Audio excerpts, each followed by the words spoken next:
Advent Church family. I'm bringing you a big update. There's a lot to talk about, but hopefully this will be good news. Hopefully this will help cheer you up or encourage you in what is otherwise a pretty challenging time for us in our society right now. But several updates and a lot of good news to bring. First of all, I wanted to talk about our year-end giving. Those of you who were a part of our church last year know that we suffered some decrease in giving. We saw a 10% overall decrease in our fiscal year giving, and so we adjusted our budget accordingly. And come December, we put out a call to you to do our best to end the year strong, knowing that we really wanted to be positioned well for all that we anticipate doing this year in 2021. And I'm very glad to report that you responded. Many of you stepped up. The outpouring of generosity in December was tremendous. And as we look, it looks more and more likely that we will actually meet our budget for this fiscal year. We made up a lot of ground in December that we had lost in the period between July and December. We made a lot of that up at the end of the year, and so our projections are saying that we're going to end the year strong. So I'm very encouraged. I'm very encouraged by you and by your generosity, despite very challenging and unpredictable times. So I wanted to say thank you for continuing to give generously to Church of the Advent and our ministry in DC, especially during this season. The second bit of good news is that we are continuing to grow as a church.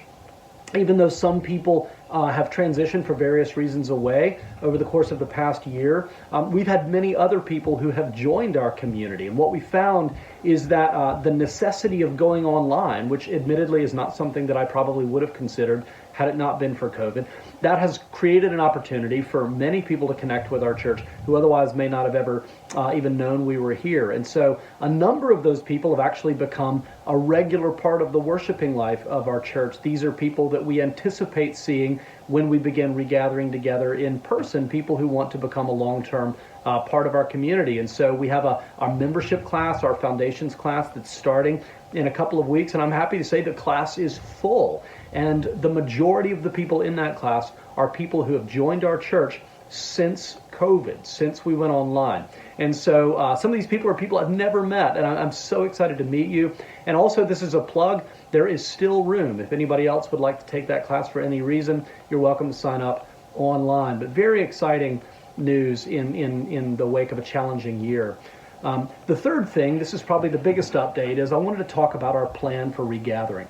After a lot of prayer, a lot of discernment, a lot of talking to other pastors, looking at other churches, praying with our advisory team, our parish council, we've decided that we will begin regathering for in-person worship in a limited capacity on Sunday, February 7th.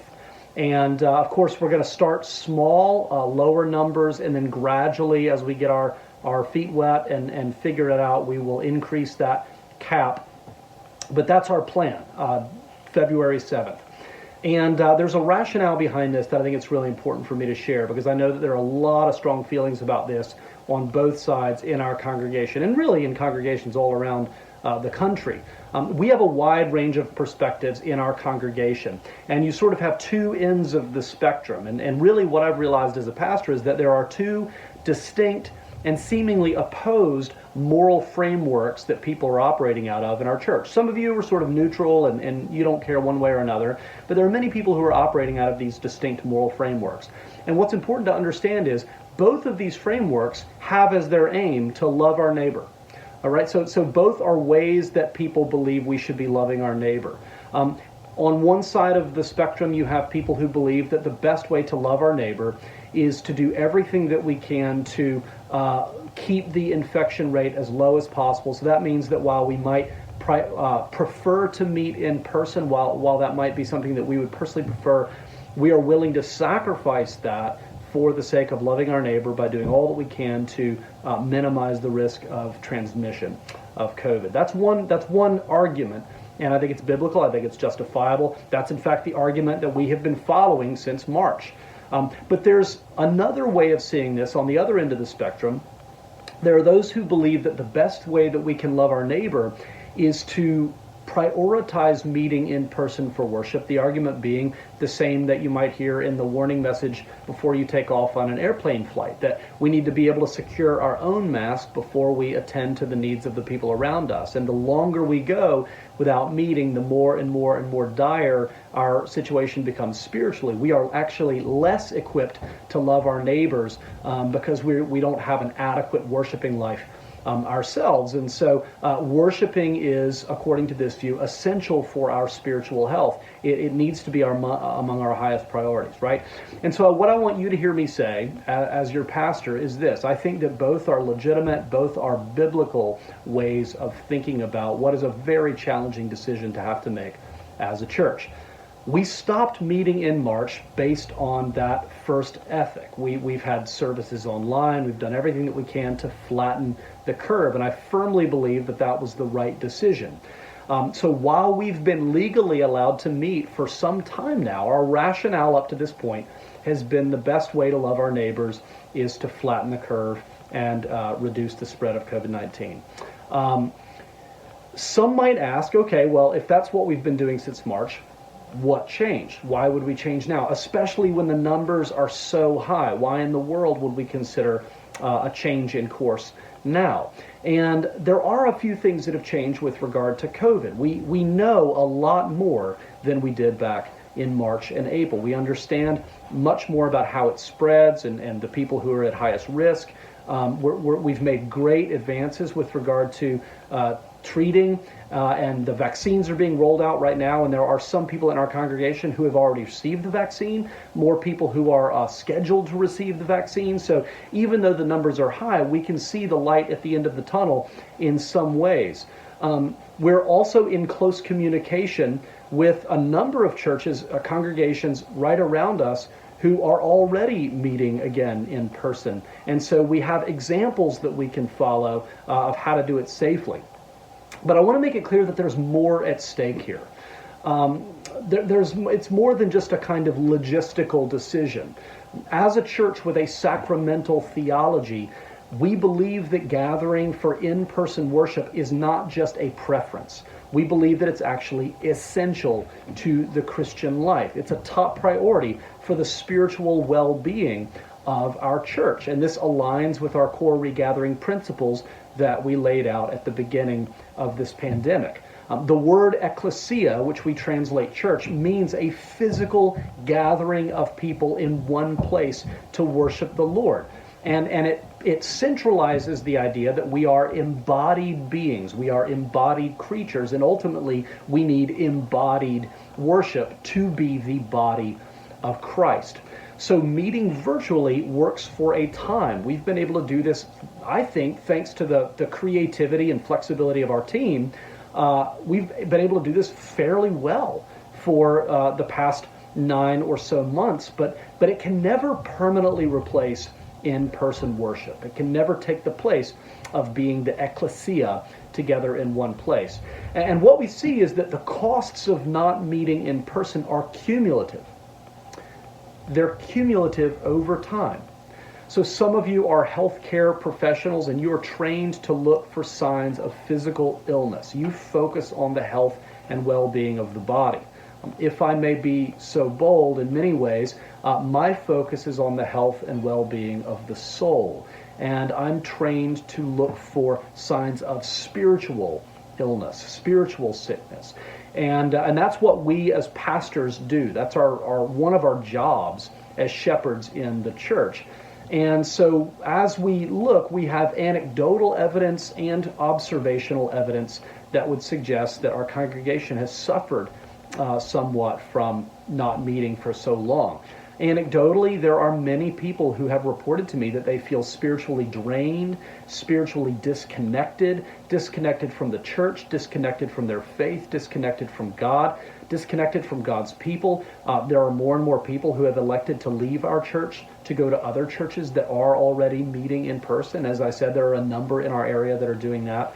And then there's also observational evidence. I can't draw a one-to-one causal relationship here, but I've witnessed what I believe are signs of spiritual erosion. I believe that our people right now are being formed primarily by social media, primarily by what is happening online. And I think that the effects have been corrosive. I see people who seem to be driven more and more now by fear and anxiety, as well as anger and outrage. I see longtime friendships that are breaking down. I see a heightened spirit of criticism, and I also see a heightened sense of moralism and even self-righteousness, especially when it comes to politics in our own community. And wherever the gospel is receding, what you see taking its place is most often moralism and self-righteousness. And I don't mean this as a critique. I mean this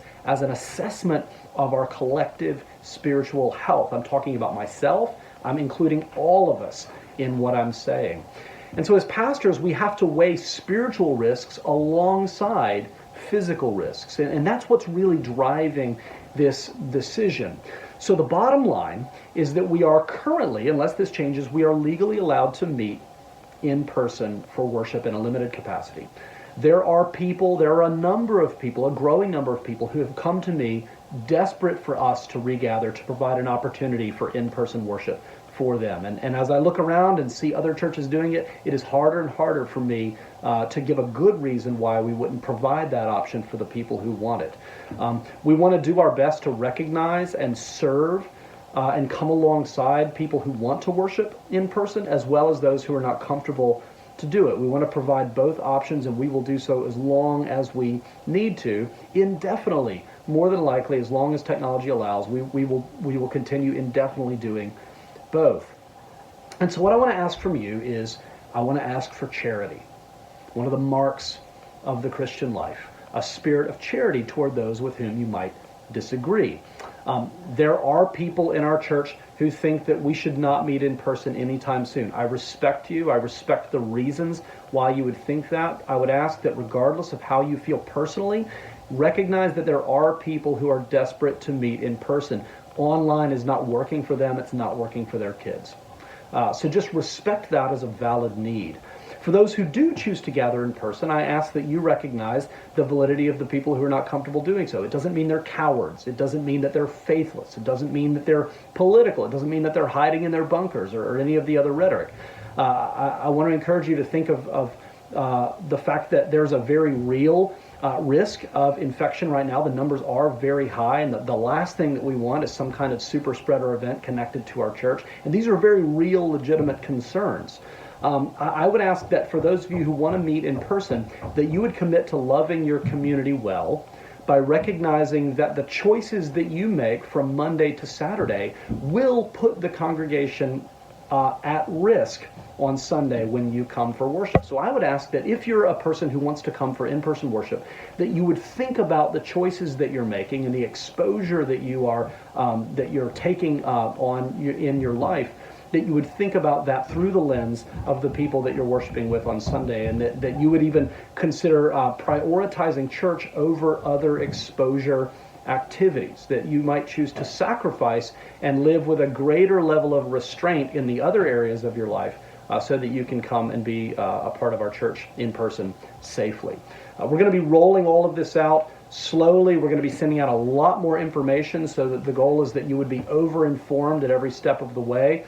We're going to choose to restrict ourselves, at least initially, far beyond what the requirements would stipulate, because we do want to demonstrate our commitment to loving our neighbor.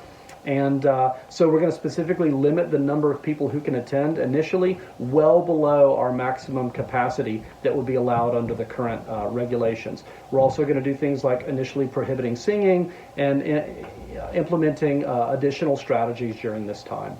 I want to make clear as my last point that we see a major difference between recklessness and a calculated risk. And as we look around and realize that there is no risk-free solution, there's no risk-free choice, that this is a choice about which calculated risks we are willing to take and what is our appetite for risk. So this is a reflection of that. Some more information to come, but just wanted to let you know all of this. Lastly, I just encourage you to pray. Pray for our country, pray for D.C. There are a lot of predictions of unrest over the next week or two, and I just ask that you would pray for peace, that you'd pray for safety, that you would pray for unity in our nation. I ask that you would just devote yourself to prayer.